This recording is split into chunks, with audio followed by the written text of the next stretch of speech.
l'habitude de nous accueillir chez vous, toujours pour vous parler de la bonne nouvelle. Nous devons aimer le Seigneur Jésus et être prêts pour les nouvelles choses. Parce que Dieu ne va pas toujours faire comme hier.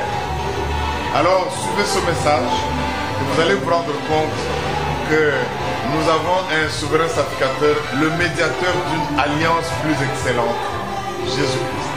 Est-ce que tu peux comprendre qui tu étais sans Jésus et qui tu es avec lui? Eh bien, après ce message, je sais que tu seras édifié pour encore l'aimer davantage. Suivons ce message.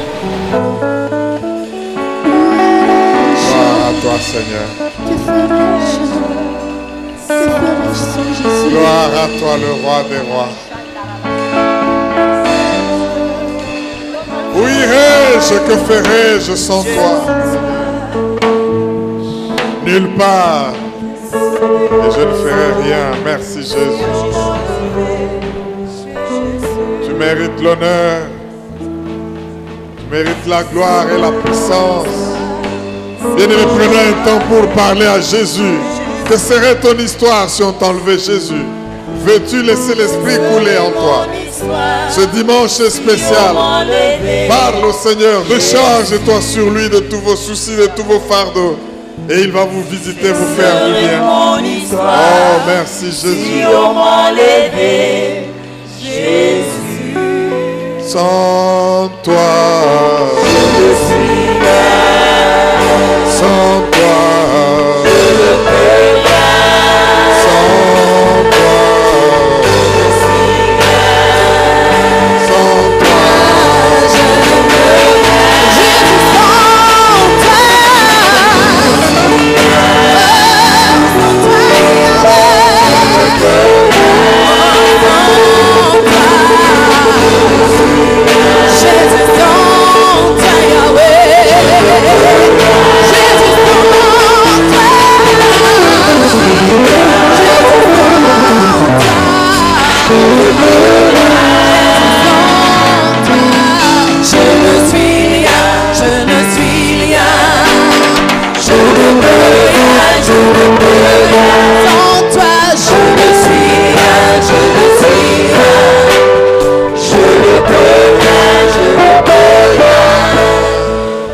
si tu crois que sans lui tu ne peux rien, tiens-toi debout, acclame et pousse des cris de joie.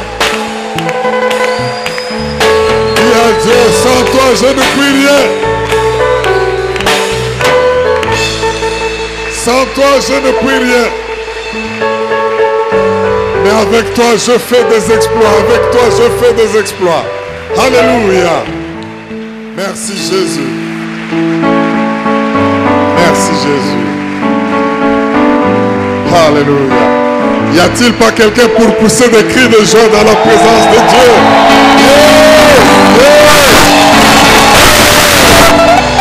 Merci Jésus.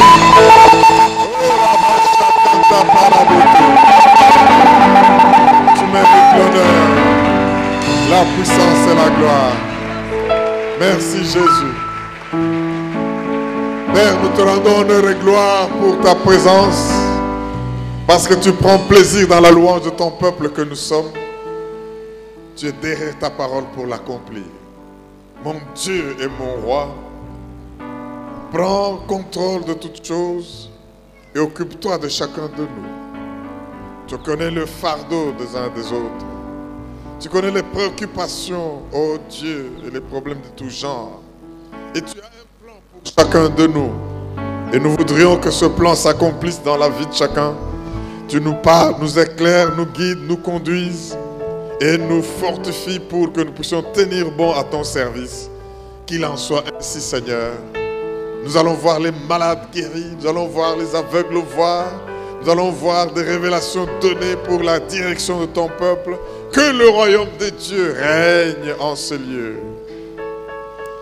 Et que l'ennemi soit maintenu dans ses derniers retranchements dans les lieux arides. Parce que seul le Saint-Esprit a le droit d'agir en ces lieux, de toucher, de restaurer et d'ajouter à l'Église le nombre de ceux qui se donnent à Christ. Qu'il en soit ainsi, Seigneur, au nom de Jésus, et nous disons Amen. Est-ce qu'on ne peut pas acclamer et dire encore une fois merci, Seigneur Jésus-Christ? Oh, que Dieu soit loué. Merci pour le rêve, et merci parce que Dieu nous fait passer des moments merveilleux d'adoration. Et il n'y a jamais pareil quand on adore le Seigneur. L'Esprit opère, agit, guérit le cœur, restaure tout ce que le diable voulait détruire.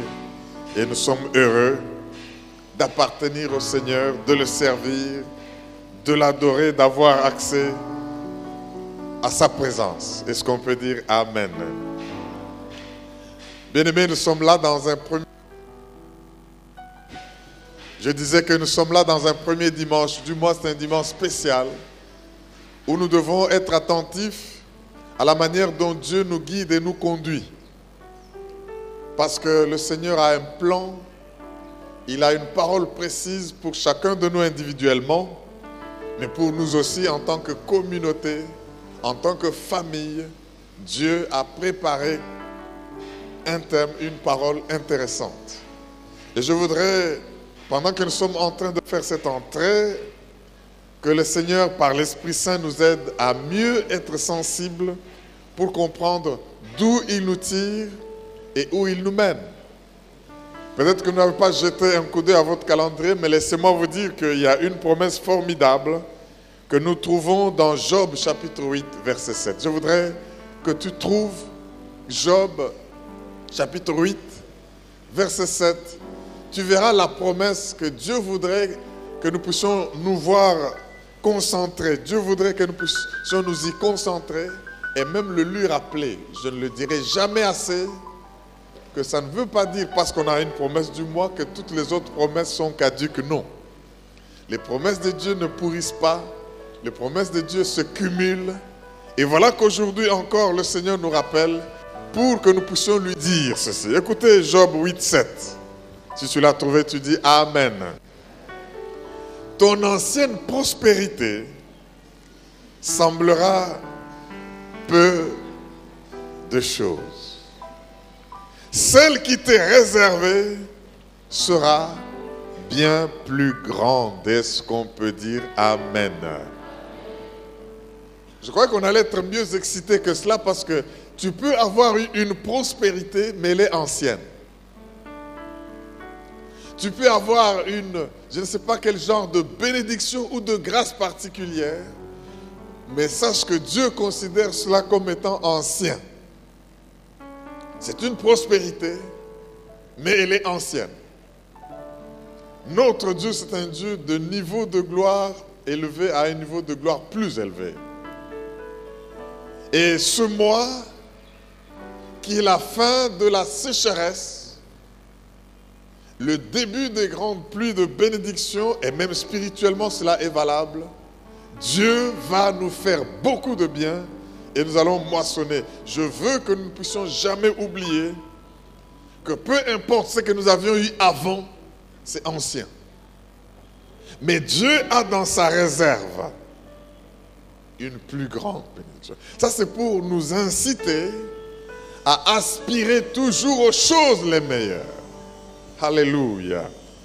Je voudrais que ceci puisse nous être accordé comme joie. Et vous savez, le thème du mois est essentiellement tiré du livre des Hébreux. Hébreux, particulièrement le chapitre 8. J'aimerais nous rappeler ce thème, c'est que Jésus-Christ est le médiateur d'une alliance plus excellente. Là, nous devons être conscients du fait que le Seigneur voudrait que nous puissions savoir qu'il est le Dieu d'alliance. Et une alliance se fait toujours avec un médiateur. Une alliance entre les deux parties. Dieu et son peuple que nous sommes, mais il y a Jésus-Christ qui est le médiateur d'une alliance plus excellente. Ça, c'est comparatif pour que nous puissions toujours comparer telle alliance que nous avons avec les hommes, telle alliance que nous avons avec des partenaires, je ne sais pas de tout genre, telle alliance ou même tel pacte pour ceux qui contractent des pactes. Mais quand vous prenez toutes ces alliances, vous les mettez ensemble en face de l'alliance dont Jésus-Christ est médiateur, vous allez vous rendre compte que son alliance est la plus excellente. Est-ce qu'on peut dire Amen? Mais le Seigneur voudrait, pendant que nous sommes en train d'analyser et de comprendre tout le mois de quoi il s'agit, que nous puissions comprendre qui est-ce que nous étions avant Jésus et qui est-ce que nous sommes devenus en ayant reçu Jésus-Christ. C'est important. Avant d'avoir donné sa vie à Christ, qui étions-nous? Et maintenant que nous lui avons donné notre vie, qui sommes-nous devenus? C'est une question d'identité, de la personnalité que nous avons en Jésus. Et une fois qu'on l'a bien comprise, devant les démons, devant les forces de ténèbres, de nuit comme de jour, nous allons nous comporter d'une certaine manière. Si parfois nous prenons certaines positions, nous craignons, nous fuyons, nous avons peur de certaines choses, c'est parce que nous oublions qui est-ce que nous sommes étant en Jésus. Dans l'épître aux Éphésiens, vous allez vous rendre compte que Paul ressort Jésus-Christ, montre qu'il y a eu un mur de séparation. Il y avait un peuple qui connaissait Dieu, qui était choisi de Dieu, le peuple d'Israël. Et il y a eu un autre peuple, l'ensemble de tout le monde entier, qu'on appelle les païens, qui étaient sans Dieu, sans alliance, sans promesse, sans patriarche dans le monde. Ils n'avaient aucun droit de citer.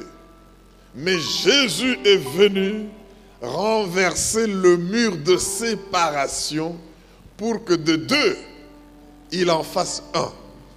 Et que ceux qui étaient au loin puissent être aussi vus de près en Jésus, parlant ainsi de ta nouvelle position, toi qui as donné ta vie à Jésus comme Sauveur et Seigneur. Ça c'est important, bien-aimé, parce que le Seigneur est médiateur d'une alliance. Avant d'aller au sujet du jour, comme nous devons lancer ce thème, je voudrais que nous prenions son texte de base, qui est dans Hébreux chapitre 8. Nous allons lire du verset 6 au verset 13. Hébreux 8, 6 à 13. Avant d'aller au verset 6 à 13, prenons le verset introductif du chapitre, le verset 1. Hébreux 8, 1, et puis nous sauterons pour lire du verset 6 à 13. Je suis en train de vouloir que nous puissions lire ce verset parce qu'il fait la synthèse de ce que l'apôtre, l'auteur voudrait que nous puissions comprendre. Vous savez,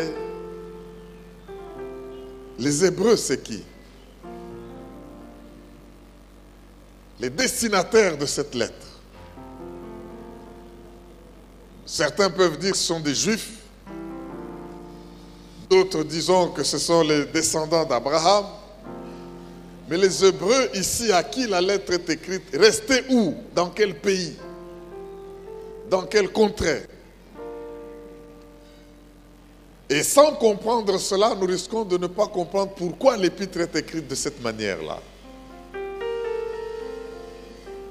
Mais laissez-moi vous dire une chose, c'est que les Hébreux dont il est question ici, ce n'est pas tous les Juifs, ce n'est pas tous les descendants d'Abraham. Il s'agit d'une catégorie de personnes,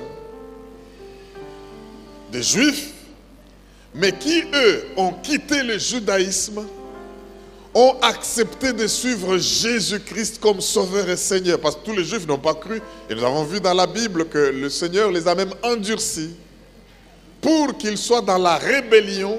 Dieu ne se répand pas de ses dons de son appel, mais pour que pendant leur endurcissement, les non-juifs, les païens que nous sommes, nous puissions aussi avoir accès aux promesses de Dieu.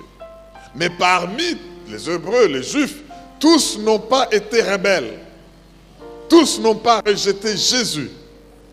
Il y en a qui ont cru en lui comme étant le Messie et qui se sont donnés à lui. Mais maintenant, cette catégorie de gens était menacée par les Juifs purs et durs et les judaïsants.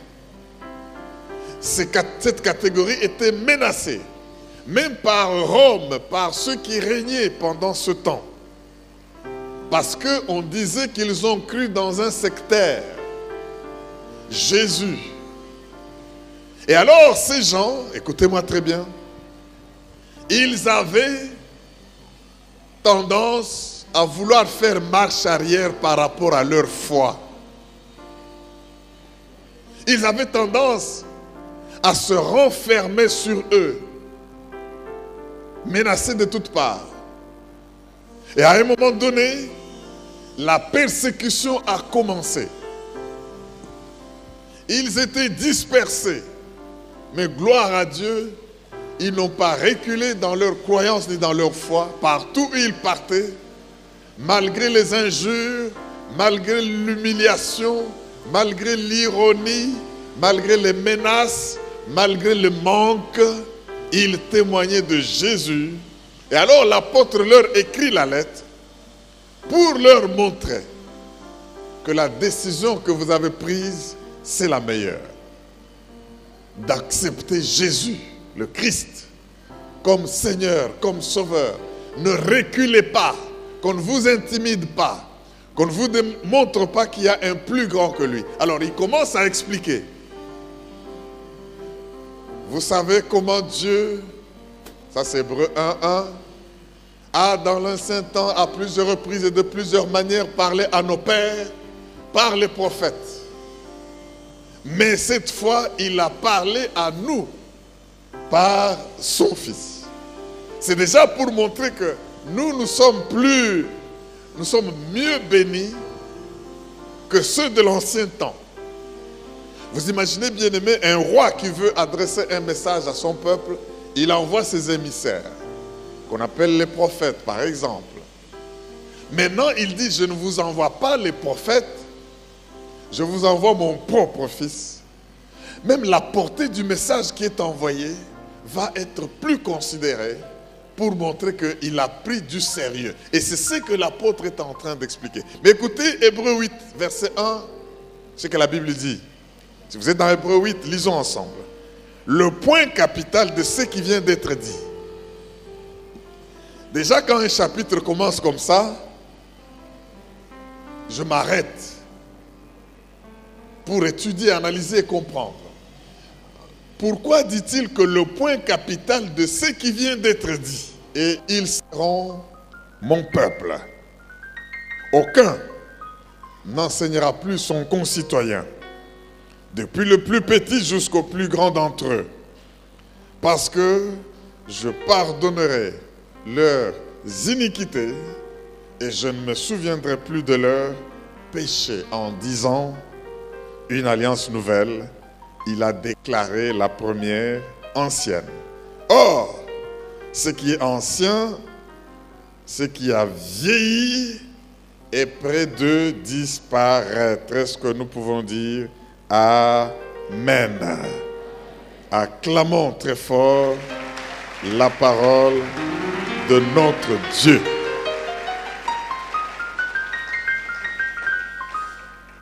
Le titre de notre message aujourd'hui, c'est « Sois prêt pour les nouvelles choses ». Oh, je vais le redire parce que je crois qu'il y en a qui n'ont pas compris. Au moins les musiciens, je vais leur parler. « Sois prêt pour de nouvelles choses ». Alléluia. Bien-aimés dans le Seigneur, notre Dieu est un Dieu des grandes surprises. Il faut que chaque fois que tu viens en présence de Dieu, tu te dis « Merci Seigneur de me surprendre encore aujourd'hui ». Nous parlons de serviteurs, nous parlons de sacrificateurs. Nous allons parler d'un sacrificateur aujourd'hui. Allons dans Luc au chapitre 1er. Ce que nous venons de lire, nous avons introduit ce à quoi Dieu nous attend et qu'il veut nous voir accomplir tout ce mois. Comprendre qui nous sommes avant, qui nous sommes maintenant et qui nous étions avant de donner notre vie à Jésus-Christ. Mais ne pas oublier que partout où nous sommes, nous ne nous sentons jamais délaissés, nous ne nous sentons jamais abandonnés, nous ne nous sentons jamais oubliés. Pourquoi? Parce que le point capital de tout ce que nous pouvons dire sur Jésus, c'est que nous l'avons au ciel comme souverain sacrificateur. Est-ce qu'on peut dire Amen? Nous allons parler d'un sacrificateur dans la Bible. Allons dans Luc au chapitre 1er. Lisons le verset 10 à 22. Luc 1, 10 à 22. Si vous y êtes, dites Alléluia. Merci. Si vous n'y êtes pas, dites Amen. Bon, mais que ceux qui ont dit Amen trouvent rapidement. Nous allons lire ensemble Luc chapitre 1, 10 à 22. Je veux bien attendre parce que c'est le clou du message d'aujourd'hui où Dieu voudrait nous faire du bien et nous montrer de quoi il est capable. Luc 1, 10 à 22. Toute la multitude du peuple était dehors en prière à l'heure du parfum. Je veux que vous imaginiez la scène. Nous sommes dans l'ancien temps, comme nous allons célébrer le tabernacle. C'est là où il y a le Yom Kippour, le grand pardon. Ce n'est pas pour rien qu'aujourd'hui, même les Tabaskis, nos frères musulmans tuent les bêtes, ils mangent des moutons, ils sacrifient. C'est parce que cette fête de tabernacle, elle est accompagnée non seulement des sons de trompettes, mais elle est aussi accompagnée du grand pardon. C'est la seule fois pendant l'année où le grand souverain sacrificateur entre dans le Saint des Saints. On n'y entre pas tous les jours. Et là, il a deux bêtes. Il impose les mains à une des bêtes qu'on appelle une victime innocente. Et il y décharge tous les péchés du peuple. Le peuple attend dehors.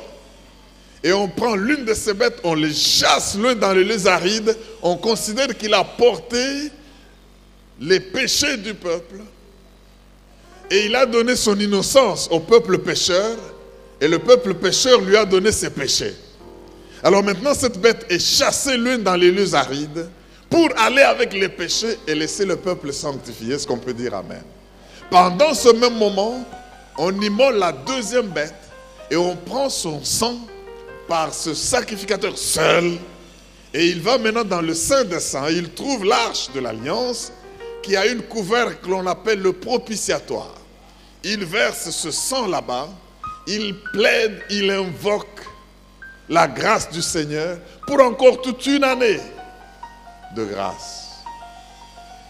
Et ainsi, la bête qui est morte sans avoir péché donne sa vie aux hommes qui avaient péché et dont le salaire du péché, c'était la mort.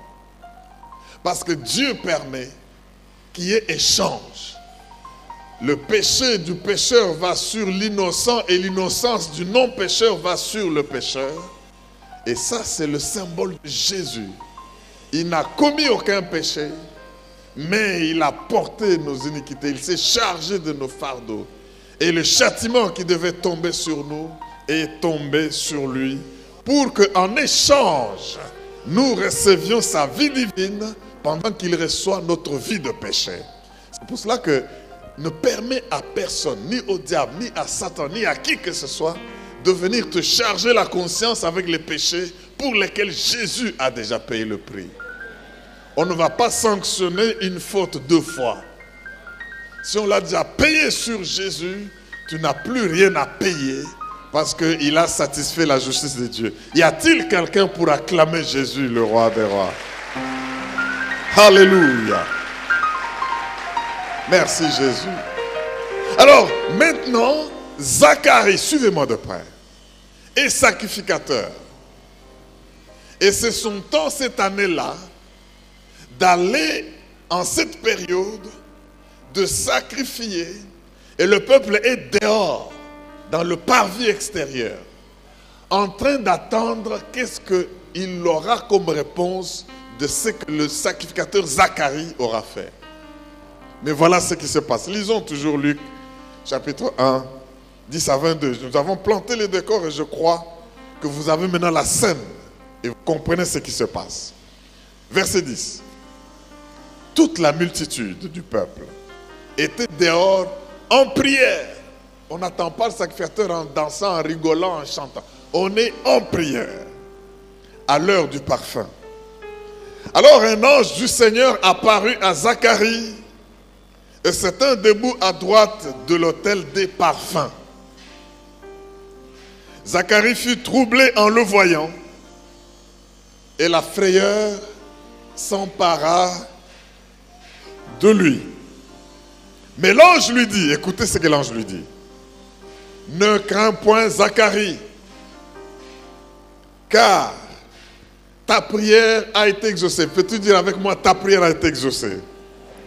Oh, mais disons-le un peu plus fort, ta prière a été exaucée. Voilà, ne crains point Zacharie, car ta prière a été exaucée. Il le connaît par son nom. Qu'est-ce qui est exaucé? Écoutez la suite du discours. Ta femme, Élisabeth, t'enfantera un fils, et tu lui donneras le nom de Jean.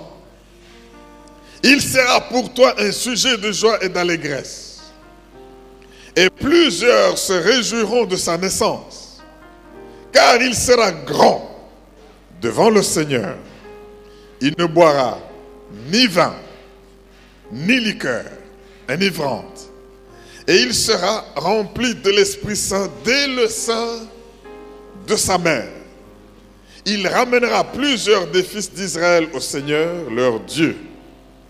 Il marchera devant Dieu avec l'esprit et la puissance d'Élie, pour ramener les cœurs des pères vers les enfants et les rebelles à la sagesse des justes, afin de préparer au Seigneur un peuple bien disposé.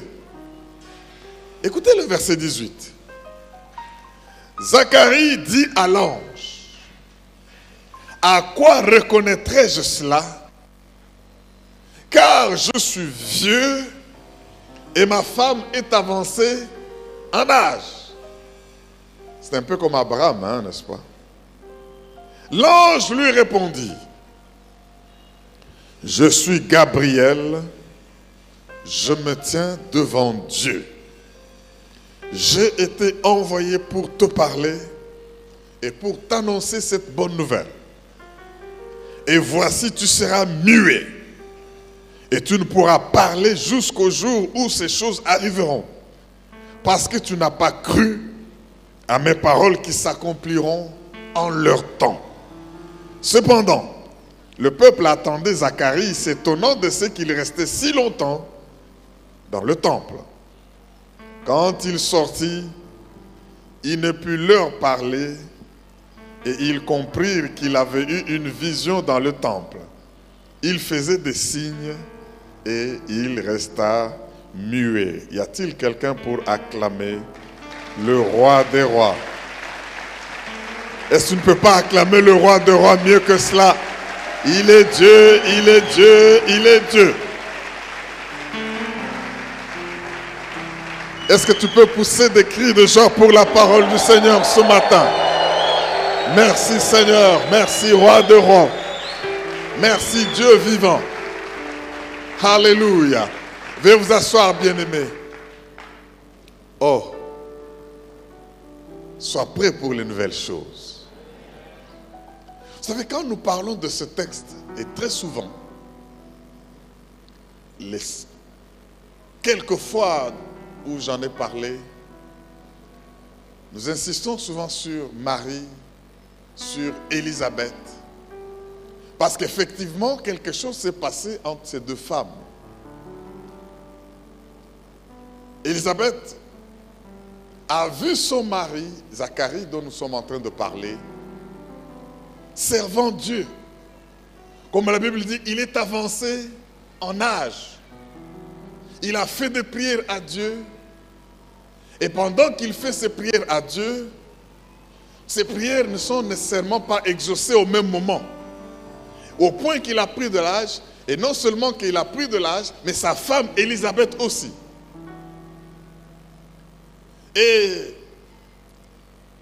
6 mois après, le même ange Gabriel, qui est là quand Dieu tranche et décide, porteur de messages, porte-parole de ce que Dieu veut dire aux hommes, est envoyé pour donner ces messages aux concernés. 6 mois après, il est envoyé pour voir Marie. Lui annoncer, lui dire, Marie, je te salue, tu es, oh, une femme pleine de grâce, la faveur de Dieu est sur toi. Tu vas enfanter un fils. On l'appellera Jésus. Il est celui qui sauve son peuple de la souffrance. Et, eh bien, le même ange parle à Zacharie. Il n'a pas parlé directement à Élisabeth. Et une fois que Zacharie est sorti, il est là, il devient baba, hein, il ne parle pas. Mais on va considérer quoi? Nous sommes pardonnés. Tu es entré dans la maison et puis tu sors comme ça, tu ne fais que des signes. Mais malgré les signes, sa femme est tombée enceinte. Est-ce que tu peux dire amen? Il n'a pas eu le temps de lui dire je t'aime ou quoi, parce qu'il était peut-être avec les gestes, hein, il fait tout avec les mains, il fait tout avec les... Il ne parle pas. Et puis Élisabeth est enceinte. Ça c'est un miracle. Pour des gens qui ont cherché un bébé depuis longtemps. Mais j'aime Zacharie, j'aime Élisabeth parce que malgré le fait que rien ne venait, ils étaient assidus au temple et ils servaient leur Dieu. Vous savez, quand vous avez un destin, les choses qui vous arrivent ne sont pas nécessairement ce qui arrive à tout le monde.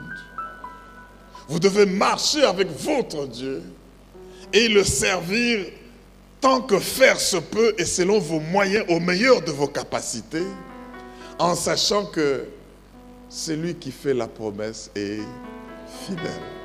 Mais voilà que la Bible dit, Élisabeth commençait à se cacher. Vous savez, il y a de ces grossesses-là, tu te dis, mais c'est elle ou ce n'est pas elle. Il commence à se cacher. Mais entre-temps, Dieu va visiter Marie. Suivez-moi de près. Et Marie, oh, comme je le dis toujours, cherche Élisabeth. Elle n'a pas cherché n'importe quelle femme. L'ange lui a précisé que ta parente, Élisabeth, attend famille. Je ne vais pas trop parler aujourd'hui sur Marie-Élisabeth. Mais laissez-moi vous dire que quand Marie a dépassé toutes les femmes du quartier qui n'avaient pas la même compréhension qu'elle, et elle a cherché Élisabeth, la Bible dit, dès que les deux femmes se sont saluées, rencontrées, vues, à la salutation, l'enfant qui était dans le sein d'Élisabeth a tressailli. Alléluia. Alors, les historiens disent que Marie-Élisabeth se cachait parce que finalement, c'est comme si l'enfant ne faisait plus de mouvement.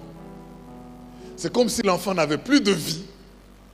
Alors, il a fallu qu'une porteuse d'un bébé miraculeux comme Marie vienne et rencontre Élisabeth pour redonner la vie à ceux qui se mouraient en elle. Est-ce qu'il y a quelqu'un pour dire Amen? Vous savez, parfois la lumière qui vient sur vous dépend des personnes autour de vous. Ah mais je vais le dire encore mieux. La grâce et la lumière sur vous dépendent de quel type d'homme vous visite. Il y en a qui viennent et font mourir ce qui est en vous. Alors là, ceux-là, il faut les éviter, même leur fermer la porte. Mais il y en a qui, quand ils viennent, à cause de la lumière et de la faveur qui est sur eux, s'il y avait quelque chose qui ne bougeait pas en vous, cette chose va bouger. Est-ce que tu peux dire Amen? Quand tu as un appel, une mission, une vocation, il y a des personnes de destin. Telles que quand les deux destins se rencontrent, la vie rejaillit. Est-ce que tu peux dire Amen? Mais j'ai dit que je ne veux pas trop parler de Marie-Élisabeth aujourd'hui. Parce que je crois que ça serait faire de l'injustice à Zacharie si on doit parler de cette histoire sans parler aussi de lui. Zacharie est souverain sacrificateur. Zacharie a rencontré Dieu. Vous savez, quand on rencontre Dieu, j'insiste là-dessus, c'est parfois quelque chose d'effrayant et d'effroyable. Zacharie rencontre Dieu par son ange, l'ange messager, Gabriel. L'ange lui dit, Zacharie, ta prière a été exaucée. Mais ça, c'est une bonne nouvelle.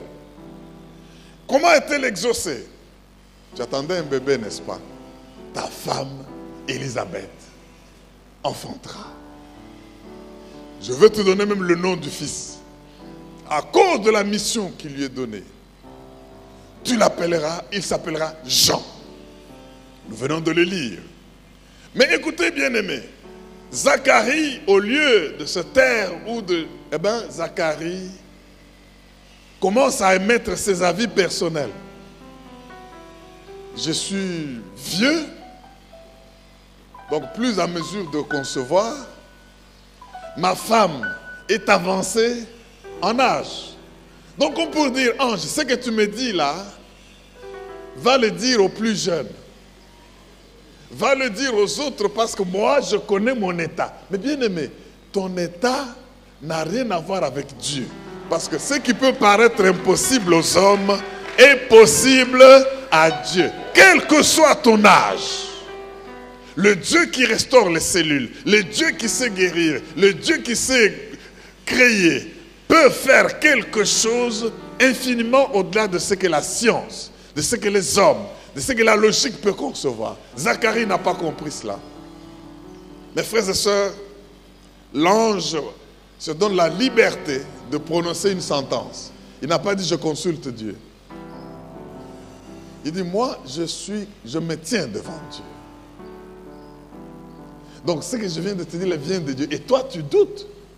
Alors, comme tu as douté, sache, jusqu'au temps où cette parole va s'accomplir, tu resteras muet. J'aimerais nous donner un conseil. Quand Dieu nous parle, évitons trop de paroles qui risquent de nous pousser à une sentence telle que ne sera plus parlée. Il y a parfois on aime trop parler devant le Seigneur. Mais ne confondez pas Zacharie avec Marie. Marie a reçu le même ange. Et le même ange lui dit, comme nous l'avons entendu, tu es bénie, je te salue Marie, tu es heureuse, tu es parmi les femmes, ainsi de suite. Et Marie prend la parole et dit, comment cela se fera-t-il? Parce que logiquement, il faut avoir connu les hommes pour avoir un bébé.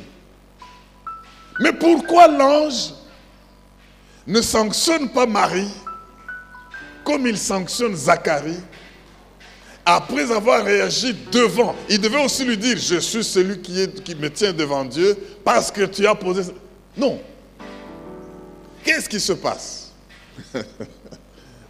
Dites amen, je vais vous dire quelque chose.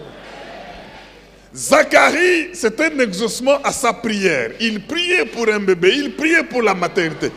Mais Marie n'a jamais demandé un bébé à Dieu. Alléluia. Marie préparait bien son mariage. Marie était fiancée. Marie cherchait les robes de mariée. Marie cherchait à faire louer la salle et faire réserver l'orchestre pour qu'on puisse chanter. Marie n'a jamais dit à Dieu, donne-moi un bébé. Marie n'a jamais dit à Dieu, je vais tomber enceinte. Non. Marie avait, vous savez, Dieu pour vous donner ce qu'il va vous donner, parfois il n'a pas besoin de votre avis. Aïe, aïe, aïe, aïe, aïe, aïe. Dites Amen. Je suis en train de dire ceci. Il y a là deux situations difficiles à comprendre. L'un, toute sa vie, a prié pour avoir un bébé. Et quand le bébé vient, il dit non, je suis vieux. Il a eu la foi assez pour continuer à prier et il a eu aussi le doute assez pour contester quand on lui répond à la prière. Il y a ainsi parmi le peuple de Dieu des gens qui intercèdent pour des choses, des gens qui intercèdent pour les choses, mais leur coutume, leur habitude, les choses qu'ils connaissent selon le monde, les poussent à ne pas comprendre au moment où Dieu les exauce. L'ange lui dit, ta prière est exaucée. Ta femme Élisabeth, il les connaît même par le nom. Il cite Zacharie, il cite Élisabeth. Mais malgré toutes ces précisions du Dieu qui voit tout, qui exauce la prière, non, tu poses encore la question. Et tu donnes même les précisions. Je suis vieux et ma femme est avancée en âge. Comme pour dire, tu es en train de me raconter des histoires. L'ange dit, ah bon? Je voudrais que tu sois prêt pour les nouvelles choses. Zacharie passe un temps où la transition est difficile. Vous savez, dans la foi, il y a des moments de transition. Quelle est la transition ici? Zacharie est habitué à servir Dieu en tant que sacrificateur. Zacharie demande un bébé, mais Zacharie voit son âge avancer. Et Zacharie ne croit plus, mais il prie toujours. Zacharie est dans la transition. Vous savez, quand Dieu apparaît à vous, et qu'il ne veut plus que vous puissiez l'identifier selon vos traditions et vos coutumes, vos habitudes passées, qu'est-ce que vous faites? Je vois ici Zacharie a des problèmes parce que pour comprendre Dieu, il a des références passées, alors que Dieu veut de nouvelles références. Aïe, vous allez me comprendre. Ce que je suis en train de dire, c'est quoi? Zacharie est en difficulté. Dieu, non seulement lui donne un fils, mais c'est un fils qui sera prophète alors que lui est sacrificateur. Comment vas-tu élever un enfant qui est maintenant d'un ministère différent du tien? Vous savez, on a toujours voulu qu'il ait reçu Zacharie Junior. Mais on lui dit, ça ne sera pas Zacharie Junior, ça sera Jean. Oh, mais dans ma lignée, dans ma famille, il n'y a jamais de Jean. Mes frères et sœurs, Dieu va te donner une nouvelle chose qui n'a rien à voir avec tes racines, qui n'a rien à voir avec ta filiation, qui n'a rien à voir avec ton passé, mais quelque chose de nouveau. Il dit, je fais une chose nouvelle, elle est sur le point d'arriver. Tu es Zacharie, mais tu n'auras pas un enfant Zacharie fils. Tu es sacrificateur, l'enfant que Dieu veut te donner est prophète. Toi, tu es habitué à offrir du sang, à intercéder pour le peuple, à nettoyer les vaisselles et les ustensiles de la maison de Dieu. Mais Dieu te donne un fils qui lui va le servir en parlant. Il te donne un fils qui lui va servir en prophétisant. Il te donne un fils qui a la puissance et l'esprit d'Élie que toi, tu n'as pas eu. Comment peux-tu élever un enfant comme celui-là? Tu vas lui donner quel conseil? Parce que ton expérience n'a rien à voir avec ce que lui va vivre. Vous savez, bien aimé, ne forçons pas toujours nos enfants à faire ce que nous avons fait ou à faire ce que nous voulons faire, parce que Dieu peut nous donner des gens au lieu des Zacharie comme nous. Oh mon Dieu, si tu comprends ça, dis Amen. Et Zacharie est dans cette transition. Il va avoir un bébé qui ne sera pas éduqué, qui ne sera pas élevé, parce qu'il n'aura aucune référence à lui donner. Mais non seulement cela, et il commence par être muet. L'ange a tranché. Et puis, la réponse à la promesse est arrivée. Et il ne sait pas quelle réponse y réserver. Je voudrais, toi qui longtemps as attendu de Dieu quelque chose, que tu ne puisses pas te décourager. Le point capital de ce qui vient d'être dit, c'est que nous avons là au ciel le médiateur d'une alliance plus excellente. Il s'appelle Jésus-Christ. Zacharie a oublié qu'il avait, non seulement lui était sacrificateur, mais il y a un plus grand sacrificateur. Il intercède pour nous. Il connaît nos besoins. Le monde peut nous abandonner, le monde peut nous juger, le monde peut nous faire n'importe quoi, mais celui dont je vous parle, il est assis à la droite de la majesté divine. Il dit des choses et les choses arrivent. Et n'ayez pas peur, n'ayez pas de doute, parce que ce qu'il vous a promis, il va l'accomplir. Je voudrais prier que tu ne puisses pas prier pour une chose et quand la chose arrive, tu ne sais pas y croire. Comme ce qui est arrivé à Zacharie. Je voudrais, je ne sais pas qu'est-ce que tu as longtemps attendu. Ne vis pas avec Dieu avec des références d'habitudes, de coutumes, de traditions. Sache que ton Dieu, le Père de notre Seigneur Jésus-Christ, est un Dieu qui fait des nouvelles choses. Il ne va pas te donner seulement ce à quoi tu es habitué. il va te donner une nouvelle chose. Mais pour ça, tu as besoin d'une onction spéciale pour réaliser cette chose. Est-ce que tu peux dire Amen? Vous savez ce qui peut arriver, c'est ce qui arrive souvent. Et je le vois dans le cœur et les têtes de plusieurs ici. Ils ont tellement prié au point qu'ils ont oublié que Dieu peut faire quelque chose. Et quand Dieu les visite, ils n'ont plus la force de croire. Je chasse l'esprit de doute. Vous savez ce qu'Ésaïe nous dit? Allons rapidement lire ce texte. Dans Ésaïe, chapitre 37. Ouvrez la Bible avec moi dans Ésaïe, chapitre 37. Nous allons lire juste le verset 3.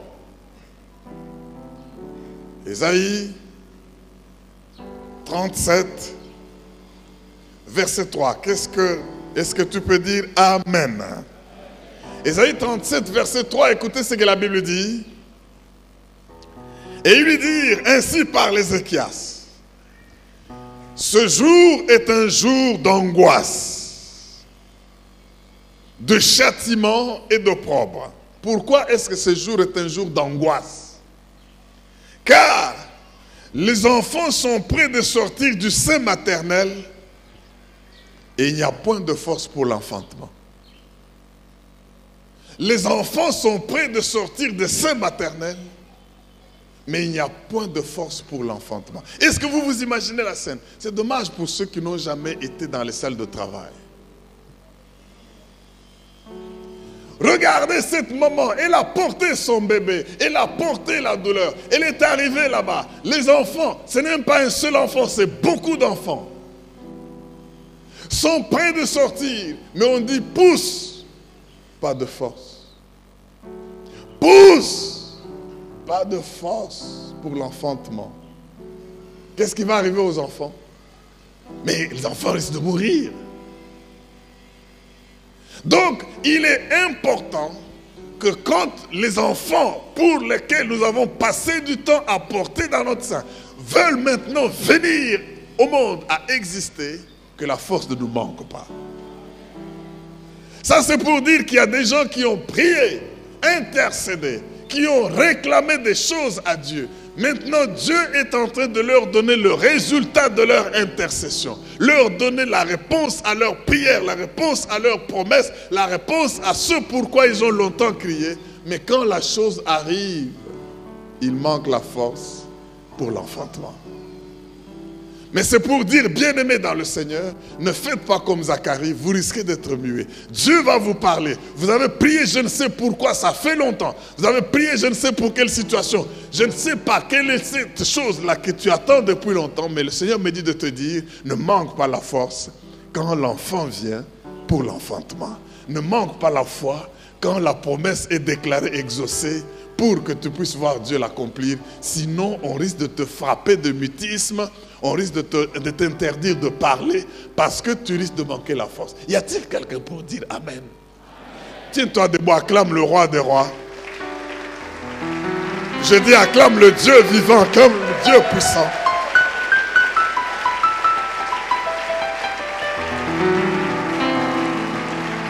Alléluia! Est-ce qu'il y a quelqu'un pour pousser des cris de joie parce que Dieu va faire quelque chose?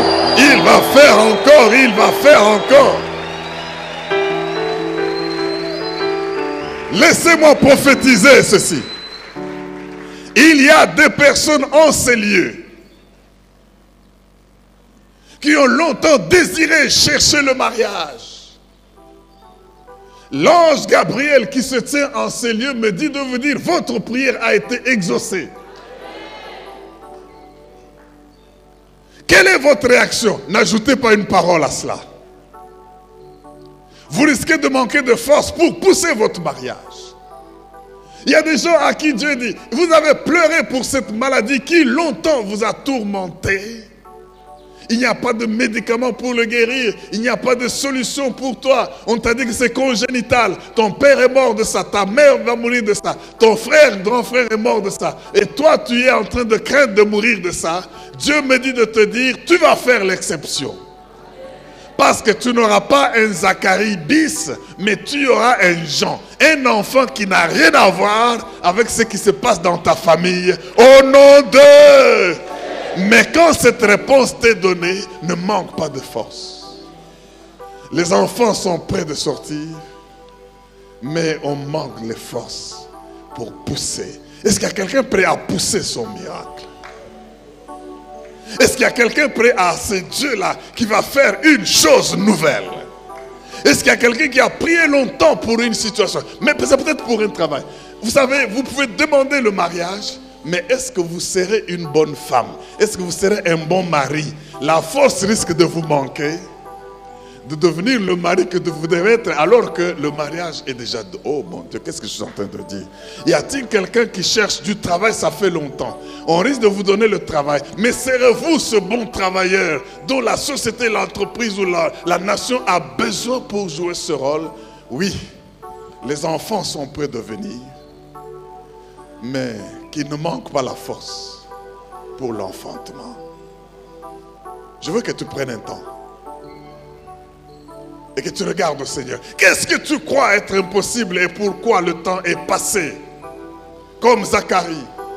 Et tu es en train de dire à Dieu, je suis âgé, ma femme est âgée, ou bien tu es en train de croire et pousser pour dire que ce qu'il a dit s'accomplisse.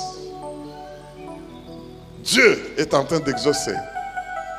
Je dis que Dieu est en train d'exaucer. Les situations impossibles sont en train de passer.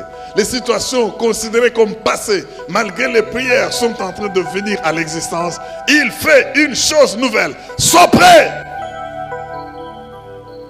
Reçois la force pour pousser, que ton bébé ne meure pas, que ton miracle ne meure pas, que ta vision ne meure pas, que ce que Dieu t'a mis en cœur, le potentiel ne meure pas parce que tu as manqué la force de pousser. Le Seigneur me dit de te dire, il va te demander que tu puisses pousser afin que ce bébé qui doit sortir puisse sortir. Y a-t-il quelqu'un pour dire, je reçois?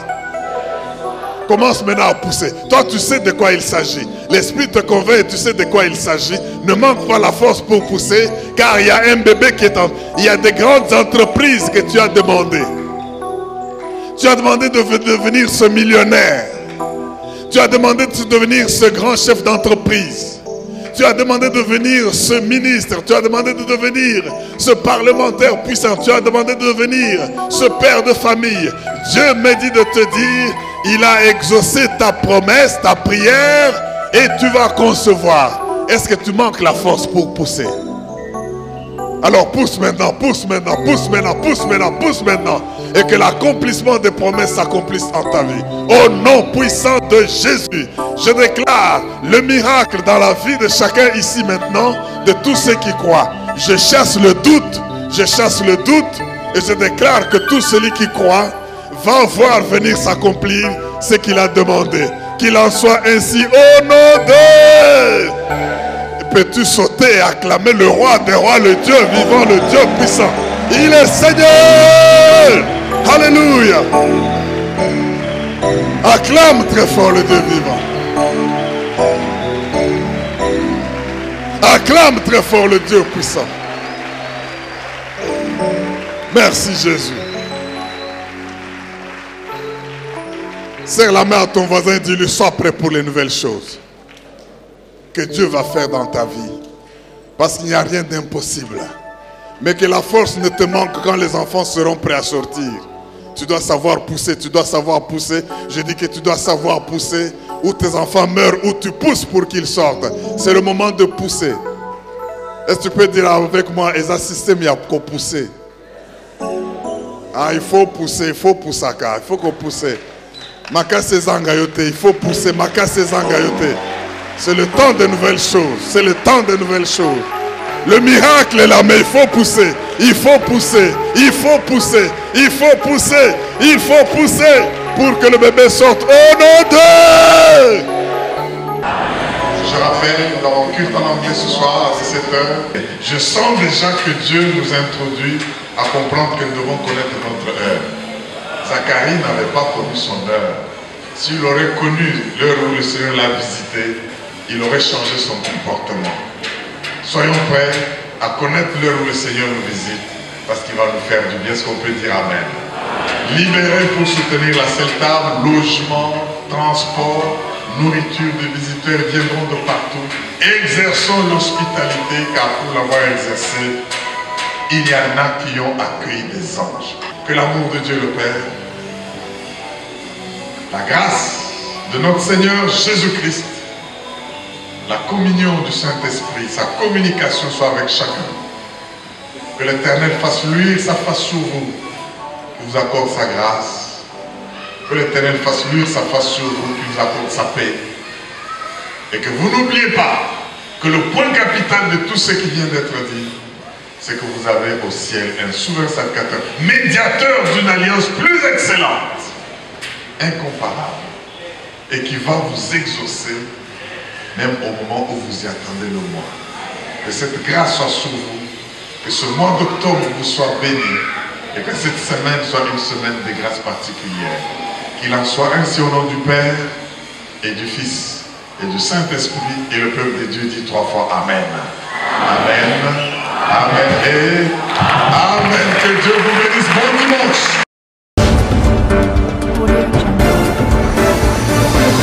Wow.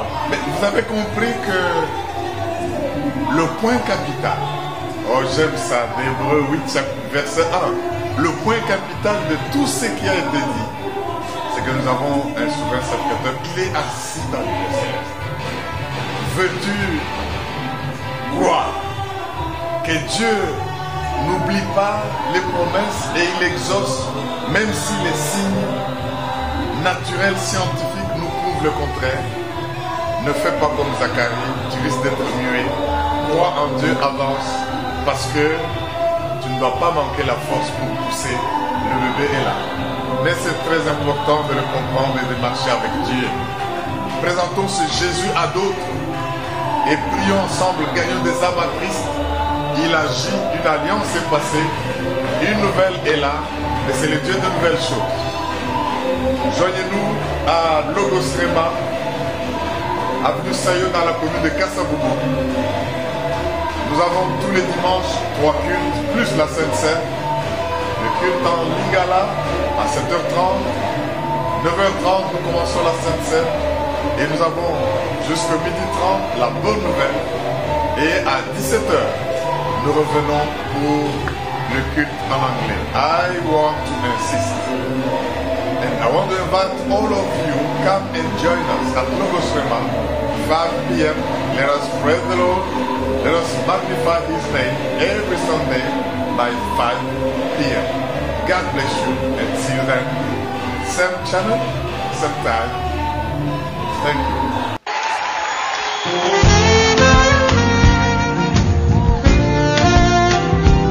Est-ce que tu veux le louer?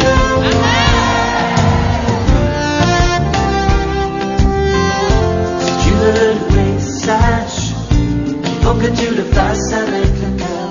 Si tu veux le louer, lâche penser qui t'attachent et te font peur. Si tu veux le louer, aime l'âme et celle aussi de ton voisin. Si tu veux le louer, sème avant que tu récolteras demain. Pas besoin de diplôme, pas besoin de latin, juste aimer son nom et son Esprit Saint.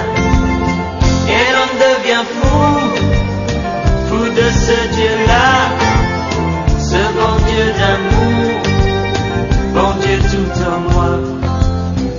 Si tu veux le louer,